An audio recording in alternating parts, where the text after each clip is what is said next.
श्री राम जन्मभूमि अयोध्या राम मंदिर की कहानी सदियों से चली आ रही है और ये केवल एक धार्मिक स्थल से अधिक सनातन संस्कृति, आस्था और संघर्ष का प्रतीक है।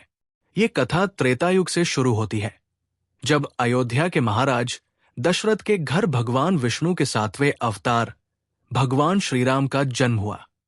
अयोध्या को स्वयं ब्रह्मा द्वारा बसाई गई पवित्र भूमि माना जाता है और इसे हिंदू धर्म में सप्तपुरी में से एक यानी मोक्षदायिनी नगरों में गिना जाता है। रामायण और अन्य पुराणों में इस स्थान की महिमा का वर्णन मिलता है। अयोध्या में श्रीराम के राज्याभिषेक के बाद उनके वंशजों ने उनके सम्मान में एक भव्य मंदिर का निर्माण कराया था, जो अनेक शताब्दियों तक हिंदू आस्था का केंद्र बना रहा। इस मंदिर का उल्लेख विभिन्न प्राचीन ग्रंथों में भी मिलता है, किंतु समय के साथ भारत में अनेक विदेशी आक्रमणकारियों ने यहाँ की संस्कृति और धार्मिक स्थलों को नष्ट करने के प्रयास किए। विशेष रूप से मुगल शासन के दौरान कई मंदिरों को तोड़कर वहां मस्जिदें बनाई गई। 1528 में मुगल शासक बाबर के सेनापति मीर बाकी ने अयोध्या में स्थित इस प्राचीन श्रीराम मंदिर को ध्वस्त कर वहां एक मस्जिद का निर्माण कराया, जिसे बाद में बाबरी मस्जिद के नाम से जाना गया।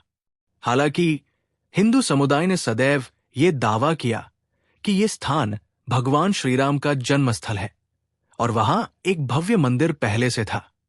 इस स्थान को पुनः मंदिर के रूप में स्थापित करने की मांग सदियों तक चली और यह संघर्ष इतिहास के कई महत्वपूर्ण दौर से गुजरा। 1853 में पहला संघर्ष और ब्रिटिश हस्तक्षेप। अयोध्या में राम जन्मभूमि को लेकर पहला बड़ा टकराव 1853 में हुआ, जब हिंदू और मुस्लिम समुदायों के बीच विवाद उत्पन्न हुआ। तब ब्रिटिश सरकार ने इस विवाद में हस्तक्षेप करते हुए 1859 में एक व्यवस्था लागू की, जिसके तहत विवादित स्थल को 2 भागों में बांट दिया गया। हिंदुओं को बाहरी आंगन में पूजा करने की अनुमति दी गई, जबकि मुसलमानों को मस्जिद के अंदर नमाज अदा करने की अनुमति थी। ये व्यवस्था वर्षों तक चली, लेकिन मंदिर पुनर्निर्माण की मांग बनी रही। 1949 की घटना और नया विवाद। 1949 में इस विवाद ने एक नया मोड़ लिया, जब दिसंबर के 22 से 23 की रात को विवादित स्थल के अंदर भगवान श्रीराम और लक्ष्मण की मूर्तियां प्रकट हुई। हिंदू पक्ष ने इसे भगवान की कृपा और उनकी स्वाभाविक उपस्थिति बताया, जबकि मुस्लिम पक्ष ने इसे सुनियोजित कार्रवाई करार दिया। इसके बाद सरकार ने उस स्थल को विवादित मानते हुए उसे सील कर दिया और यथास्थिति बनाए रखने के आदेश दिए। 1980 के दशक में राम जन्मभूमि आंदोलन। 1980 के दशक में राम जन्मभूमि विवाद एक राष्ट्रव्यापी मुद्दा बन गया। विश्व हिंदू परिषद (VHP) और भारतीय जनता पार्टी (BJP) ने इस मुद्दे को लेकर एक व्यापक आंदोलन छेड़ा।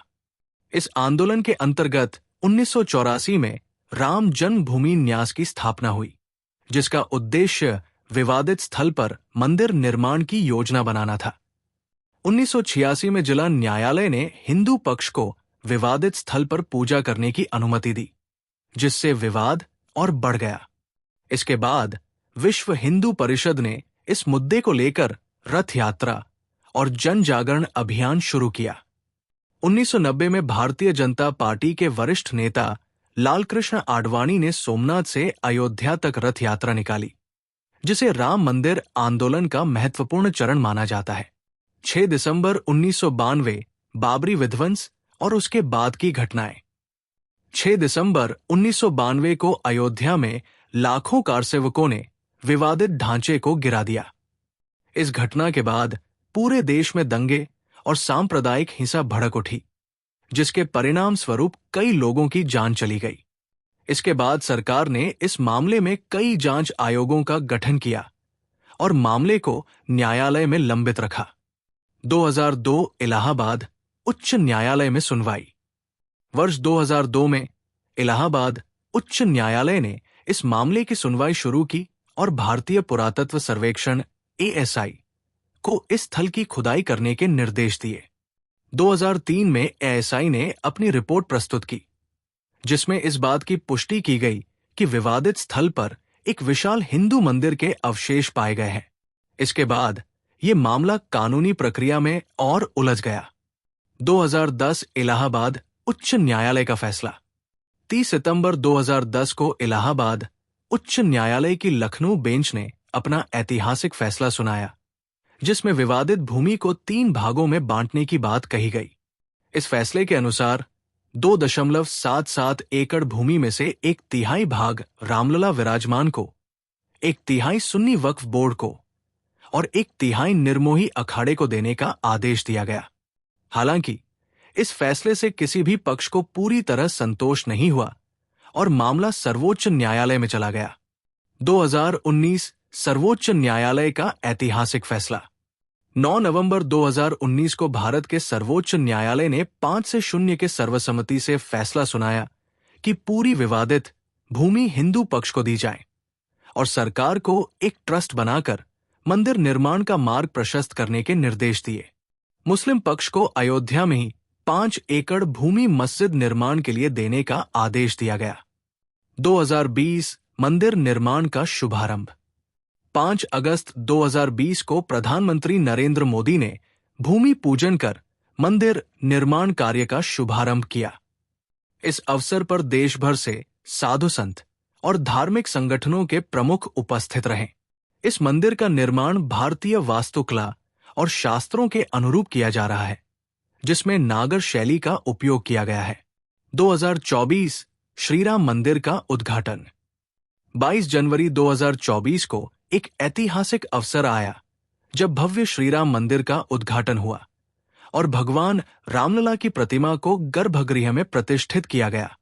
ये क्षण करोड़ों हिंदुओं के लिए गर्व और आस्था का प्रतीक बना। आज अयोध्या केवल एक तीर्थस्थल नहीं, बल्कि भारत की सांस्कृतिक और आध्यात्मिक धरोहर का प्रतीक बन चुका है। राम मंदिर संघर्ष और विजय की कहानी हमें ये सिखाती है कि सत्य, श्रद्धा और धैर्य की जीत होती है। ये मंदिर सनातन परंपरा की महानता को दर्शाता है और ये भावी पीढ़ियों के लिए एक ऐतिहासिक धरोहर के रूप में रहेगा। तो भक्तों, ये थी श्री राम मंदिर अयोध्या की कहानी। अगर आपको पसंद आई हो तो वीडियो को लाइक, शेयर और हमारे चैनल को सब्सक्राइब करना न भूलें। जय श्री राम।